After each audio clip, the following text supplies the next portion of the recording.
Est-ce que vous aussi, vous ressentez une vraie crainte d'une escalade possible ? Oui, tout à fait. Avec la Russie, on joue avec le feu. Samuel Legros, ravi de vous retrouver. Vous êtes le porte-parole du CNAPD, Coordination nationale de l'aide pour la paix et la démocratie. On va s'attarder maintenant, connaissant vos positions qui sont très critiques sur l'OTAN, on va faire une petite causette sur ce que nous savons, sur ce que vous pensez, sur la situation actuelle en Ukraine. Alors on est dans une situation extrêmement critique, puisqu'évidemment on craint tous l'escalade. Est-ce que vous aussi, vous ressentez une vraie crainte d'une escalade possible? Oui, tout à fait. Avec la Russie, on joue avec le feu et je pense qu'il faut être très prudent. Alors c'est difficile d'être prudent parce qu'on dit voilà, il faut pas laisser le champ libre à la Russie, à Poutine, il a tort de faire ce qu'il a fait, donc on doit se montrer résolu et tout ça. Je pense qu'il y a des valeurs qui sont supérieures à ça. Les valeurs qui sont supérieures à ça, c'est la valeur de la vie humaine, de la paix. Mmh. Et je pense que c'est ça qu'on doit poursuivre, ça qui doivent être nos objectifs, et pas nécessairement pas du tout en fait cet esprit revanchard qui caractérise les pays occidentaux, qui voit là une bonne occasion de mettre Vladimir Poutine à genoux, ou en tout cas de le pousser dans ses retranchements. Je pense que c'est un jeu très dangereux et qu'il faut absolument arrêter de jouer à ce jeu-là.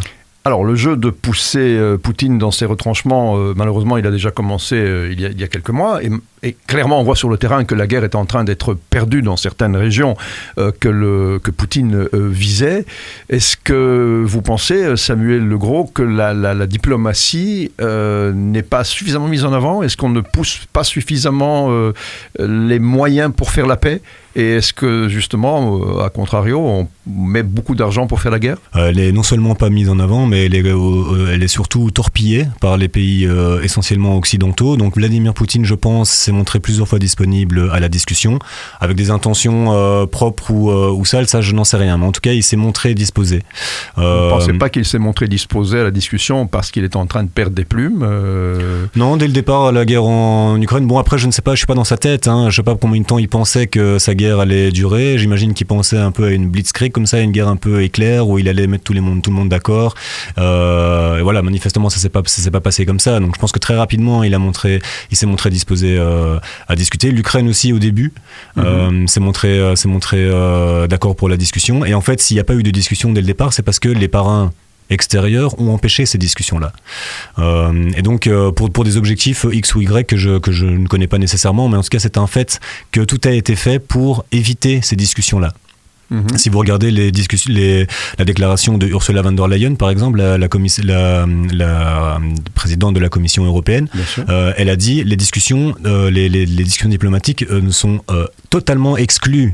C'est totalement exclu de discuter avec la Russie. Pour moi, ça... Tant que la Russie ne se retire pas des territoires qu'elle a agressés. Je pense qu'il faut toujours revenir à cette logique. L'agresseur doit se retirer avant de discuter. Tant que l'agresseur est dans les territoires agressés, il n'y a pas de discussion. On est évidemment dans une situation impossible, mais fondamentalement, si on part du principe que la Russie a malgré tout agressé l'Ukraine, on peut se mettre dans la tête d'un Ukrainien qui dit « tant que tu es chez moi, je ne discute pas ». Surtout après les massacres qui ont été faits dans certaines régions. Oui, on peut penser comme ça. On peut penser aussi le contraire, et donc de dire que effectivement, donc qu'on soit clair, la Russie a agressé l'Ukraine, ça c'est un fait. On est d'accord là-dessus. On est tous d'accord avec ça. Et c'est mal, c'est contraire au droit international, c'est condamnable. Je veux dire sans sourciller. C'est pas ça le problème. Le problème, c'est qu'est-ce qu'on fait maintenant. Et donc dire depuis la Commission européenne, ça veut dire quelqu'un qui a priori n'a pas la main dans le cambouis, elle n'est pas au front, elle n'est pas en train de se battre, elle n'est pas en train de vivre une situation, elle n'a pas d'armée, elle aimerait bien en avoir une peut-être, mais en tout cas elle n'en a pas. Donc quel est l'intérêt de la présidente de la Commission européenne de balayer toute possibilité de pourparlers diplomatiques ? Quel est son intérêt ? Moi, j'ai du mal à le comprendre. Si c'est effectivement pour viser la paix et la stabilité, puisque c'est ça qu'elle dit, alors c'est incompréhensible, c'est même absurde en fait comme type. Donc c'est un type de parrainage qui est totalement contre-productif et qui est aussi à mon sens très dangereux. Donc est-ce que on doit exclure toute possibilité de négociation tant que la Russie n'est pas sortie d'Ukraine ? On pourrait penser ça, ok, mais donc si la Russie ne sort jamais d'Ukraine, qu'est-ce qu'on fait ? On peut figer les positions dans une espèce de guerre de position, de tranchées, et on discute pendant ce temps-là ? Parce que c'est un petit peu aussi ça qui va se passer sur le terrain. L'hiver arrivant, la guerre va de toute façon, d'une façon ou d'une autre, être gelée.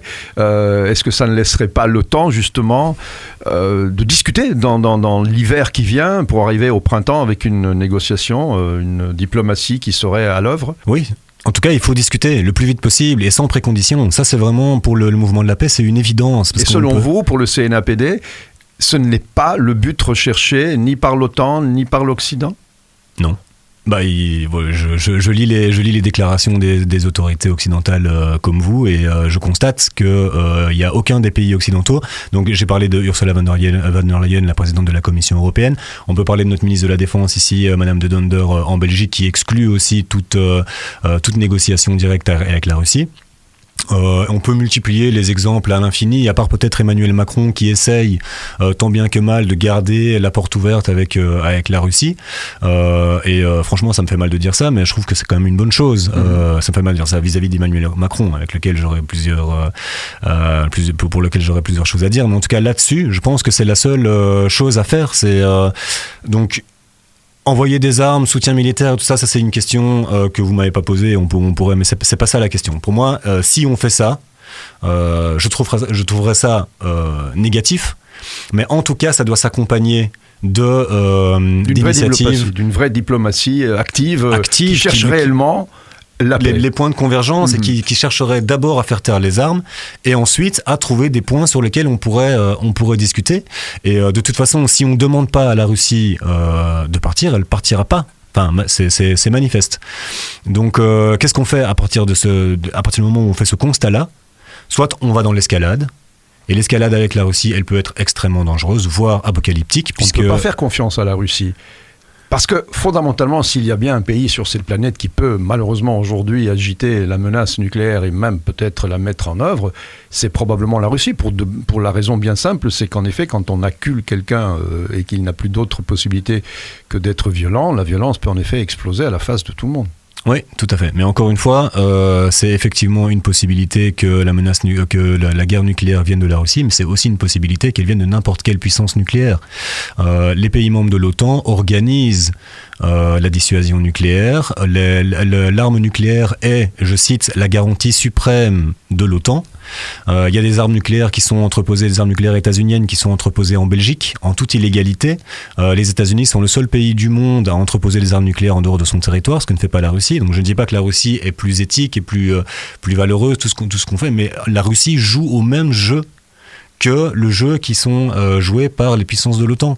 Ils participent de la même logique, et c'est cette logique-là qu'il faut dénoncer. C'est pas nécessairement la Russie qu'il faut dénoncer, c'est le jeu auquel joue la Russie, et qu'elle joue avec les mêmes règles du jeu que les puissances militaires occidentales. Samuel Legros, vous avez tenu des propos qui évidemment vous engagent et engagent le CNAPD. On aura l'occasion de se reparler puisque, et sur le front militaire et sur le front diplomatique, les choses ne cessent d'évoluer, et très vite même pour l'instant. Donc on aura certainement le plaisir de se retrouver. Merci beaucoup, Samuel. Merci à vous. Merci d'avoir regardé cette vidéo. Abonnez-vous à la chaîne SIS Radio, lâchez votre pouce bleu, activez la clochette pour être notifié lors des prochaines vidéos et laissez-nous vos commentaires. On adore ça.